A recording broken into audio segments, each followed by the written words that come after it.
ఇట్లాంటి అబద్ధాలతోనే ఎక్కువ కాలం బతకలేరు. Cabinet approval ఉందని చెప్పిండ్రు. 96 క్యాబినెట్లు అయినాయి. 96 క్యాబినెట్లలో ఎక్కడ కూడా కాళేశ్వరానికి అనుమతి లేదు. ఇవాళ వారు కూడా ముఖ్యమంత్రి ఉన్నారు,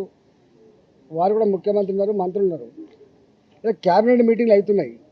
వారు కూడా 10 రోజులకు ఒకసారి క్యాబినెట్ మీటింగ్ పెట్టాలి. అంటే ఈ రాష్ట్రంలో క్యాబినెట్ ఆమోదం లేకుండా ఇంత పెద్ద ప్రాజెక్ట్ నిర్వహించేటువంటి ప్రాక్టీస్ ఎప్పుడైనా ఉంటే చెప్పమని చెప్పండి.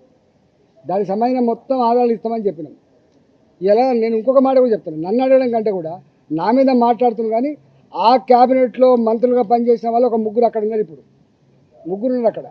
ఒకరు మంత్రి లేకపోవచ్చు కానీ ముగ్గురు మంత్రులు ఉన్నారు. నేనేమంటున్నా అంటే, నేను సూత్రప్రాయంగా బ్లంట్గా చెప్తా ఉన్నా, కేసీఆర్ ఇట్లాంటి ఇష్యూస్ అన్నీ కూడా క్యాబినెట్లో పెట్టకుండా ఆనాడు కాలేదని చెప్పి 100 సార్లు చెప్పి, నేను ఆనాడు మంత్రిగా ఉన్న కూడా చెప్తున్నా. ఇప్పుడు బీజేపీ ఎంపీగా చెప్పట్లేదు, నేను ఆనాడు ఆర్థిక మంత్రిగా చెప్తా ఉన్నా. ఇంకా అన్ని డిపార్ట్మెంట్లకు కూడా ఆయన ఇచ్చిన ఇన్స్ట్రక్షన్స్ ఏంటంటే, మీరెవ్వరు కూడా ఏదైనా నిర్ణయాలు తీసుకున్నప్పుడు మీ శాఖలలో మీరే నిర్ణయం తీసుకోకండి, కష్టమవుతుంది.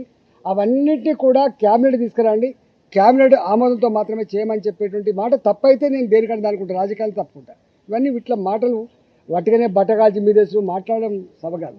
ఒక్కొక్కసారి ఎగ్జిక్యూటివ్ ఆర్డర్ ద్వారా కూడా వస్తుండొచ్చు. కొన్ని నిర్ణయాలు క్యాబినెట్ కొంచెం లేట్ అవుతుంది అంటే ఇవ్వాలనే జీవో ఇవ్వాలంటే ఇస్తారు కావచ్చు.